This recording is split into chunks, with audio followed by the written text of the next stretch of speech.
Hello everyone.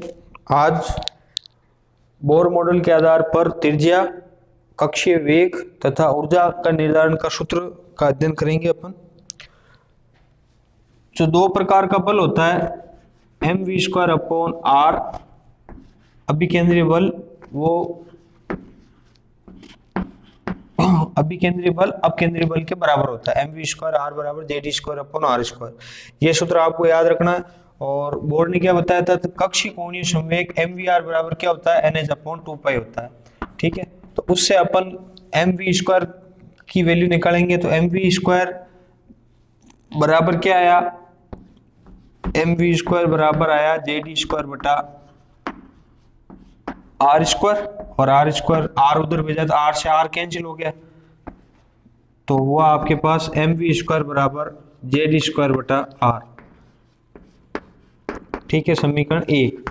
और यहां से अपन v की वैल्यू निकाल लेंगे। v बराबर क्या आया, एन एच अपॉन 2 पाई, और 2 पाई तो एम आर इधर आ गया। समीकरण 2। समीकरण 1 में 2 की वैल्यू पटको, v की वैल्यू यहाँ पे पटकेंगे, तो v की वैल्यू पटकेंगे तो m इंटू वी की वैल्यू क्या है, स्क्वायर में लिखनी है, तो n का स्क्वायर n स्क्वायर, h का स्क्वायर h स्क्वायर बटा 2 पाई का स्क्वायर 4 पाई स्क्वायर, और m square into r square, और आगे क्या है जेड स्क्वायर बटा आर। ठीक है, उससे अपन क्या करेंगे, अब अपने को आर की वैल्यू निकालनी है, तो इसको पूरे को आर को उधर ले जाएंगे, आर को ऊपर ले जाएंगे, तो क्या होगा, m से m कैंसिल हो गया, एक m से ये कैंसिल हो गया, और r को उधर ले जाएंगे तो r बराबर क्या हुआ, r बराबर हुआ n स्क्वायर बटा h स्क्वायर।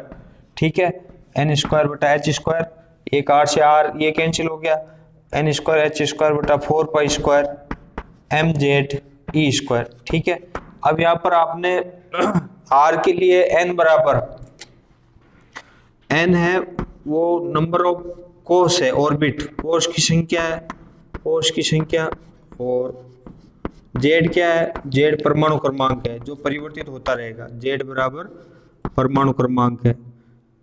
आर तो क्या है, कोश की संख्या, एन बराबर कोश की संख्या, और जेड बराबर क्या है, परमाणु क्रमांक। ये चेंज होते रहेंगे, बाकी सब की वैल्यू आपके दे रखी है, उसके आधार पर अपन निर्धारण करेंगे।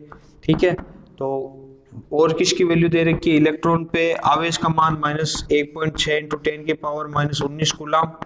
ठीक है, इसी प्रकार H की वैल्यू 6.6 इंटू 10 की घात -34 जूल। H क्या है, प्लांक नियतांक है, और M इलेक्ट्रॉन का द्रव्यमान है 9.1 इंटू 10 की घात -31 किलोग्राम। ठीक है, इन सब की वैल्यू रखेंगे तो आपके पास R की वैल्यू आएगी, R बराबर 9 n स्क्वायर बटा जेड, n स्क्वायर बटा जेड अब इंटू 0.529 एंगस्ट्रॉम, ये वैल्यू आएगी आपके पास R की। ठीक है, इससे आपके ऊपर डायरेक्ट आंकिक प्रश्न भी पूछेंगे कि R बराबर, R की वैल्यू के आधार पर हाइड्रोजन परमाणु के प्रथम कोष के लिए निकालो। तो हाइड्रोजन परमाणु के लिए प्रथम कोष के लिए क्या होगा, 1/1 का मतलब 1 को 0.529 से गुणा किया तो कितना आएगा, 0.529। तो ये त्रिज्या की वैल्यू निकालने के लिए आपको दो सूत्र याद रखने पड़ेंगे। ये आप पीछे कक्षाओं में भी अध्ययन करके आए, दोनों इजी है, कोई ज्यादा है नहीं। एक तो सेंट्रीफ्यूगल एंड सेंट्रीपिटल, दोनों फोर्स बराबर होते हैं, उनकी वैल्यू याद रखनी है, और एक कक्षीय कोणीय संवेग mvr बराबर nh अपॉन 2 पाई की वैल्यू याद रखनी है, उससे आप r का निर्धारण आसानी से कर सकते हैं। और आंकिक वैल्यू क्या है, n स्क्वायर बटा जेड इंटू 0.529 एंगस्ट्रॉम। अब वेग का भी निर्धारण करेंगे, तो mvr m into v into r की जगह सूत्र में क्या लिख दिया, n स्क्वायर h स्क्वायर बटा 4 pi square M Z E square. ठीक है, बराबर NH अपॉन 2 पाई, NH अपॉन 2 पाई। अब अपने को V निकालना है, V को रोक लेंगे, V को रोक लिया तो क्या हुआ, NH upon 2 pi into 4 pi square M Z E square ऊपर आ गया, 4 pi square M Z E square ऊपर आ गया, और नीचे कौन चला गया, n स्क्वायर h स्क्वायर, और नीचे कौन आ गया, और m। ठीक है, n स्क्वायर h स्क्वायर से ये NH कट गया, और m से कौन कट गया, m कट गया, तो v क्या बचा, v बराबर 2 पाई से 2 पाई कैंसिल हो गया, 2 पाई और जेड ई स्क्वायर, 2 पाई जेड ई स्क्वायर बटा क्या बचा, NH। ठीक है, ये वेग की वैल्यू आ गई, 2 पाई जेड ई स्क्वायर बटा NH, वेग की वैल्यू आ गई। अब आपको पास जेड की वैल्यू है, n की वैल्यू है, पाई की वैल्यू है, एच की वैल्यू है, इन सब की वैल्यू पुट आउट करेंगे तो आएगा 2.18 इंटू 10 की पावर 2.18 इंटू 10 की पावर 8 जेड बटा एन, 2.18 इंटू 10 की पावर एन जेड बटा एन सीएम पर सेकेंड, सीएम पर सेकेंड इसकी वैल्यू आ जाएगी 2.18 इंटू 10 की पावर 8 सीएम पर सेकेंड। किसकी वैल्यू आ गई? वेग की वैल्यू आ गई। अब आपको कहे हाइड्रोजन परमाणु के लिए तो जेड बराबर 1 एन बराबर 1, तो हाइड्रोजन परमाणु के प्रथम कोष के लिए वेग का मान क्या होगा? 2.18 इंटू 10 की पावर 8 सीएम प्रति सेकेंड। अब उसके बाद अपन ऊर्जा का निर्धारण करते हैं। जो टोटल एनर्जी होती है ई टोटल, वो दो प्रकार की ऊर्जा के बराबर होती है। एक तो होती है गतिज ऊर्जा काइनेटिक एनर्जी, एक होती है स्थितिज ऊर्जा स्टैटिक एनर्जी।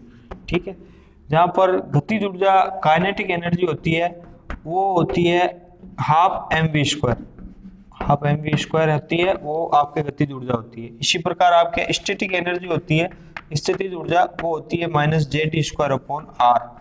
स्थितिज ऊर्जा की ये वैल्यू होती है minus z square upon r, और गतिज ऊर्जा की होती है half mv square kinetic energy. ठीक है, अब इसी प्रकार आपने अभी केंद्रीय और अपकेंद्रीय बल का अध्ययन किया तो mv स्क्वायर अपॉन आर बराबर क्या था कि z square upon r square.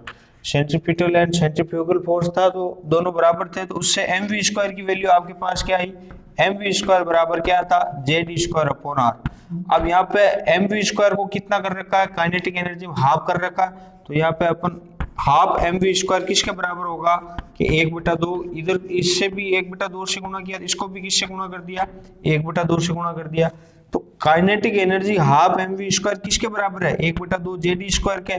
तो अपन काइनेटिक एनर्जी की हाफ mv स्क्वायर की जगह और क्या लिख सकते हैं? 1/2 जेड स्क्वायर बटा आर। ठीक है, आप ये समझ लेना आसानी से। कुल ऊर्जा होती है वो गतिज ऊर्जा और स्थितिज ऊर्जा का योग होती है। ठीक है, यहाँ कोई समस्या नहीं। गतिज ऊर्जा का जो सूत्र है वो ध्यान में रखना है कि 1/2 mv स्क्वायर होता है। स्थितिज ऊर्जा का सूत्र होता है माइनस जेड स्क्वायर बटा आर होता है। अब आपने वहां पे पहले क्या याद किया था कि बोर्ड ने बताया था कि दो प्रकार के बल होते हैं, एक तो अभिकेंद्रीय बल, एक अपकेंद्रीय बल, दोनों बराबर होते हैं। mv स्क्वायर बटा आर बराबर जेड स्क्वायर बटा आर स्क्वायर। उससे आपने mv स्क्वायर निकाल लिया, mv स्क्वायर बराबर आया जेड स्क्वायर बटा आर। उससे आपने क्या किया? दोनों की वैल्यू आधी कर दी, 1/2 mv स्क्वायर बराबर 1/2 जेड स्क्वायर अपॉन आर। ठीक है, दोनों की वैल्यू आधी कर दी तो हाफ mv स्क्वायर किसके बराबर आया? 1/2 जेड स्क्वायर के बराबर। तो 1/2 mv स्क्वायर की जगह आपने क्या लिख दिया? 1/2 जेड स्क्वायर। अब इसकी वैल्यू और गतिज ऊर्जा और स्थितिज ऊर्जा की वैल्यू ई टोटल में लिख देंगे, तो ई टोटल बराबर क्या आया? कुल ऊर्जा। कुल ऊर्जा गतिज ऊर्जा और स्थितिज ऊर्जा के बराबर है, तो गतिज ऊर्जा 1/2 mv स्क्वायर की जगह आपने क्या लिखा? 1/2 जेड स्क्वायर बटा आर। ठीक है, और स्थितिज ऊर्जा की जगह आपने क्या लिखा? प्लस की जगह क्या हो जाएगा? माइनस जेड स्क्वायर बटा आर। ठीक है, अब यहाँ से ये आधा है, ये पूरा है। अब आप आधे में से पूरे में से आधा हटाओगे, आधा बचेगा, minus 1/2 z square upon r. ये क्या आ गया आपके पास? ई टोटल कुल ऊर्जा। ठीक है, अब आपको पता है कि आर की वैल्यू अभी आपने निकाली थी एन स्क्वायर एच स्क्वायर बटा 4 pi square M Z square. ये डायरेक्ट भी याद रखनी पड़ेगी, सूत्र डिराइव कैसे करोगे आप? ठीक है, तो ये आपको आर की वैल्यू त्रिज्या भी याद रखनी है, आर बराबर एन स्क्वायर बटा H square 4 pi square M Z E square. इससे इसकी वैल्यू यहाँ पे रखेंगे तो ई टोटल, ई कुल ऊर्जा किसके बराबर आई? ई टोटल बराबर माइनस 1/2 इंटू जेड स्क्वायर बटा आर की जगह क्या आएगा? एन स्क्वायर एच स्क्वायर बटा 4 पाई, पलटी खाकर कहाँ आ गया? ऊपर आ गया, 4 pi square M Z E square. ठीक है, ऊपर आ गया। अब जो कट रहा है उसको काट देंगे, कट रहा है उसको काट दो। क्या कट रहा है इसमें आपके कुछ भी नहीं कट रहा है, तो वापस लिख देंगे ई टोटल बराबर ई कुल क्या आया? 2 से 2 कट गए, minus 2 pi square M z कितने हो गए? 1 और 1 2, आधार समान घाते जोड़ दो, 1 और 1 2 हो गए, और ई की घात 2 और ई की घात 2, 2 और 2 कितनी हो गई? 4 हो गई, minus 2 pi square M Z square E 4 बटा एन स्क्वायर एच स्क्वायर। ये किसकी वैल्यू आ गई? ये आपके आ गई कुल ऊर्जा। बोर परमाणु के लिए, किसी तत्व के लिए कुल ऊर्जा का मान minus 2 pi square M Z square E 4 बटा एन स्क्वायर एच स्क्वायर होता है। वहां पर आपने जेड बराबर जेड चेंज हो सकता है, एन चेंज हो सकता है, एच की वैल्यू पुट आउट कर दी 6.6 × 10 की घात -34 जूल और फिर आपने किसकी वैल्यू पुट आउट कर दी, m की वैल्यू पुट आउट कर दी 9.1 इंटू 10⁻31 किलोग्राम, ठीक है। और आपने किसकी वैल्यू कर दी, पाई की वैल्यू कर दी 3.14, इन सब की वैल्यू कर दी, ई की कर दी, ई की वैल्यू कितनी है, ई की वैल्यू आवेश 1.6, ठीक है। ई की वैल्यू भी पुट आउट कर दी।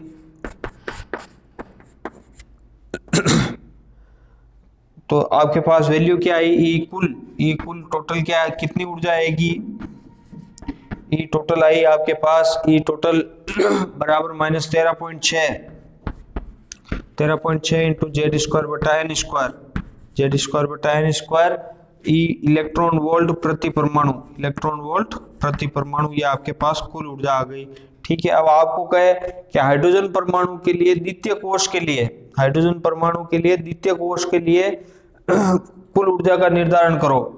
प्रश्न आया हाइड्रोजन परमाणु के लिए द्वितीय कोष के लिए, हाइड्रोजन परमाणु के द्वितीय कोष के लिए,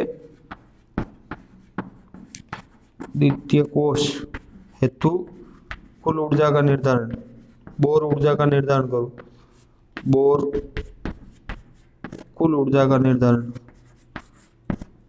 तो आपके पास सूत्र है ही है, हाइड्रोजन परमाणु के लिए Z बराबर कितना होगा, 1 होगा, N बराबर द्वितीय कोष है तो N बराबर 2 होगा, तो E टोटल बराबर क्या आया, E टोटल बराबर आया -13.6 इंटू जेड स्क्वायर की जगह क्या लिखा, जेड स्क्वायर की जगह 1 का स्क्वायर बटा एन स्क्वायर में कितने का स्क्वायर, 2 का स्क्वायर, 2 का स्क्वायर 4 -13.6 बटा 4, 13.6 बटा 4 बराबर कितना आएगा 3, बच गया आपके 1.4, 3.4 माइनस में, और साथ में क्या आएगा इलेक्ट्रॉन वोल्ट प्रति परमाणु, ईवी प्रति परमाणु। तो इस प्रकार आप आंकिक प्रश्न भी कर सकते हैं। तो ये आपके पास कुल सूत्र हो गए, ई टोटल का भी सूत्र हो गया। तो ये आपको सूत्र याद रखना है कि पहला सूत्र तो क्या आया, आर बराबर त्रिज्या के लिए एन स्क्वायर एच स्क्वायर बटा 4 pi square M Z E square, ठीक है। इसी प्रकार आपके वेग का आया, वेग का क्या सूत्र आया था, 2 पाई जेड स्क्वायर बटा एन एच, 2 पाई जेड स्क्वायर बटा एन एच। और ऊर्जा के लिए आपके पास क्या सूत्र आया, ई बराबर -2 pi square M Z square E 4 बटा एन स्क्वायर एच स्क्वायर, ठीक है। तो ये 3 सूत्र आपके डिराइव किए इस वीडियो में, और आपको खुद को भी आसानी से इसको डिराइव करना है, त्रिज्या की वैल्यू, वेग की वैल्यू और ऊर्जा का निर्धारण बोर मॉडल के आधार पर, ठीक है। धन्यवाद।